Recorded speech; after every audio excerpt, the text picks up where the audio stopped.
Halo semua, kenalin nama aku Aulia Meriza Alini dari Fakultas Hukum Universitas Jambi. Di sini aku akan menjelaskan mengenai materi hukum dagang. Pengertian hukum Mari kita dagang lihat menurut materi yang Ahmad pertama. Iksan mendefinisikan hukum dagang sebagai hukum yang mengatur masalah perdagangan, yaitu masalah yang timbul karena tingkah laku manusia dalam perdagangan atau perniagaan. Menurut HMN Purwosucipto yang mendefinisikan hukum dagang adalah hukum yang mengatur perikatan di dalam lapangan perusahaan. Jadi secara umum hukum dagang adalah hukum perikatan yang timbul dari lapangan perusahaan. Sejarah hukum dagang di Indonesia. Pada saat itu pemerintahan Nederland menginginkan adanya hukum dagang sendiri dalam usul KUHD Belanda pada tahun 1819.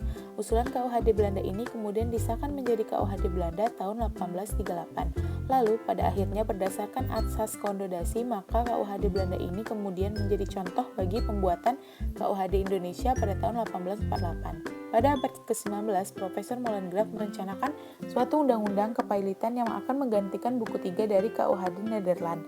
Rancangan Molengraaf ini berhasil dijadikan undang-undang kepailitan tahun 1893 yang berlakunya pada 1896. Dan berdasarkan atas konkordansi pula, perubahan diadakan juga di Indonesia pada tahun 1906. Pada tahun 1906 itulah Kitab 3 KUHD Indonesia diganti dengan peraturan kepailitan yang terdiri sendiri di luar KUHD.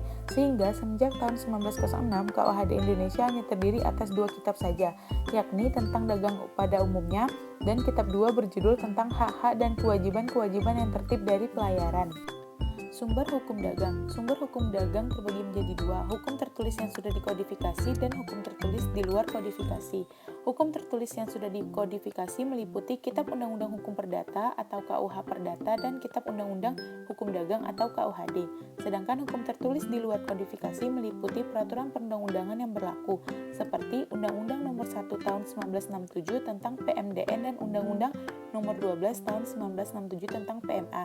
Kemudian Undang-Undang Nomor 2 Tahun 1992 tentang Peransuransian dan Undang-Undang Nomor 14 Tahun 1992 tentang Pengangkutan.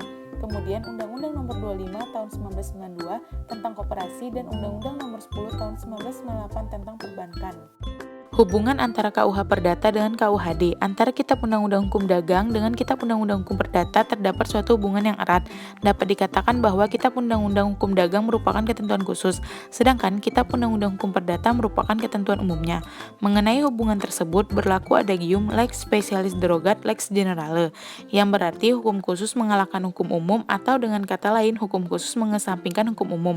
Artinya bahwa apabila suatu ketentuan telah diatur dalam Kitab Undang-Undang Hukum Dagang, maka ketentuan yang mengatur hal yang sama dalam Kitab Undang-Undang Hukum Perdata menjadi tidak berlaku. Perusahaan dan pekerjaan. Pengertian perusahaan menurut Molengraaf adalah satu keseluruhan perbuatan yang dapat dilakukan secara terus-menerus, bertindak keluar untuk memperoleh suatu penghasilan dengan cara memperdagangkan atau menyerahkan barang atau mengadakan perjanjian perdagangan.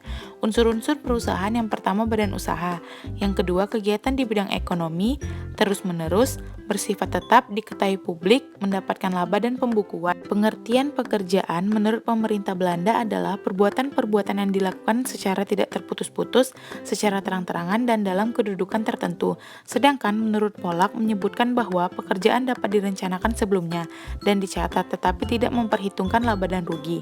Unsur-unsur pekerjaan terdiri dari perbuatan atau kerugian, yang kedua terus-menerus, yang ketiga terang-terangan, yang keempat kualitas tertentu, dan yang kelima penghasilan. Kedudukan dokter, pengacara, notaris, dan jurusita. Kedudukan dokter, pengacara, notaris, dan jurusita menurut pemerintah Belanda bahwa mereka tidak menjalankan perusahaan karena mereka melakukan tugasnya atas dasar kualitas pribadinya. Namun, menurut Polak, dokter dan seterusnya itu menjalankan perusahaan apabila mereka melaksanakan pekerjaannya dengan memperhitungkan laba dan rugi yang dapat diperkirakan dan mencatatnya dalam pembukuan. Dapat dilihat dari gambar sebelumnya bahwa di situ terdapat gambar Bob Sadino yang merupakan seorang pengusaha yang melakukan perbuatan perusahaan, sedangkan Eviani Amiruddin seorang notaris yang melakukan perbuatan pekerjaan. Jadi dapat kita simpulkan bahwa perbedaan antara perusahaan dan pekerjaan adalah jika perusahaan adalah perbuatan yang direncanakan lebih dulu tentang laba ruginya dan segala sesuatunya dicatat dalam buku, sedangkan pekerjaan adalah perbuatan atas dasar keahlian pribadinya di mana unsur laba tidak menjadi mutlak lagi karena beralih pada pelayanan terhadap masyarakat. Perusahaan terbagi menjadi dua, yaitu perseorangan dan badan usaha. Yang pertama akan kita bahas adalah perseorangan. Perseorangan adalah perusahaan yang dikelola dan diawasi oleh satu orang dengan tujuan untuk mencari laba dan keuntungan. Ciri-ciri dari perseorangan yang pertama, jumlah pengusaha hanya satu orang. Modal usaha dimiliki satu orang saja. Pembantu pengusaha bekerja berdasarkan perjanjian kerja atau hibah. Tidak ada aturan yang mengatur secara khusus mengenai perusahaan perseorangan. Namun, hanya memerlukan izin permohonan usaha dari Dinas Perdagangan setempat. Tidak perlu dibuatkan akta pendirian. Merupakan bentuk perusahaan paling sederhana. Pengusaha memiliki sendiri seluruh kekayaan atau aset perusahaan dan bertanggung jawab sampai pada harta pribadinya. Kemudian bentuk perusahaan perseorangan adalah usaha dagang. Kemudian yang kedua yang akan kita bahas adalah badan usaha. Badan usaha adalah suatu kesatuan yuridis atau hukum dan ekonomis yang menggunakan modal dan tenaga kerja di mana kegiatannya bertujuan untuk memperoleh laba atau keuntungan. Pembagian badan usaha terbagi menjadi dua, yaitu badan hukum dan bukan badan hukum. Pada badan hukum terbagi lagi menjadi publik dan privat. Di publik meliputi Perum, Perjan, PT, Persero. Sedangkan di privat meliputi PT, koperasi, dan yayasan. Sedangkan yang bukan badan hukum meliputi perusahaan dagang, perserikatan perdata, firma, dan CV.